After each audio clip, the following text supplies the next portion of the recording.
शैतान कौवे। एक पेड़ पर बहुत सारे कौवे एक साथ रहते थे। वे किसी को भी अपने पेड़ पर आने ही नहीं देते थे। कौवे बहुत शैतान थे, हमेशा अपनी मस्ती में ही लगे रहते। एक दिन जंगल में चारों ओर अंधेरा ही अंधेरा हो गया। बरसात का मौसम था और जोर की आंधी चल पड़ी। कुछ ही देर में जोर की हवाएं चलने लगी। कुछ ही देर में एक चिड़िया आई और उसने कौवे से कहा, भाई कौवे, बरसात होने वाली है, मुझे भी थोड़ी देर अपने पेड़ पर शरण दे दो। क्या मैं थोड़ी देर यहाँ रुक जाऊँ? मौसम ठीक होते ही चली जाऊंगी। नहीं नहीं नहीं नहीं, तुम यहाँ से कहीं और चली जाओ। हमारे पेड़ पर हम पहले ही बहुत सारे कौवे हैं और हमारे बीच में तुम्हारा क्या काम? हमें बिल्कुल पसंद नहीं कि कोई और पक्षी हमारे पेड़ पर आए। तुम आगे जाओ, कोई और पेड़ मिल जाएगा और अगर यहाँ जबरदस्ती आई तो मैं तुम्हें भगा दूंगा, समझी? चिड़िया समझ गई कि कौवा बहुत घमंडी है। बेचारी चिड़िया आगे उड़ती गई और इसे एक छोटा सा पेड़ मिला, मगर उस पेड़ के अंदर बहुत गहरी एक जगह थी जहाँ जाकर वह छिप गई। कुछ ही देर में जोर की बरसात होने लगी और बरसात के कारण सभी पेड़ इधर उधर गिरने लगे। चिड़िया का पेड़ बहुत छोटा सा था मगर मजबूत था, इसी कारण वह पेड़ नहीं गिरा। पूरी रात बरसात होती रही। जब सुबह हुई तो चिड़िया ने देखा कि सारे कौवे नीचे पड़े हुए थे, क्योंकि ओलों की मार के कारण सारे कौवे उस पेड़ से नीचे गिर गए थे।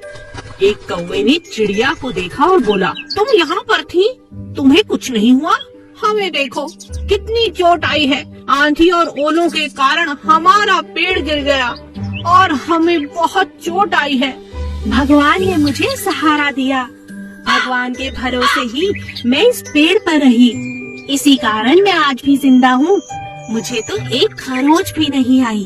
तुमने तो मेरी मदद भी नहीं की, इसीलिए भगवान ने तुम्हें दंड दिया है। चिड़िया की बात सुनकर कौवे बहुत शर्मिंदा हुए।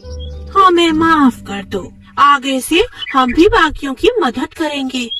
नादान हिरन। एक हिरन था जो खूब घास खाता, लेकिन उसकी एक बड़ी बुरी आदत थी कि वह घास खाते वक्त पूरी घास को जड़ से बाहर निकाल देता।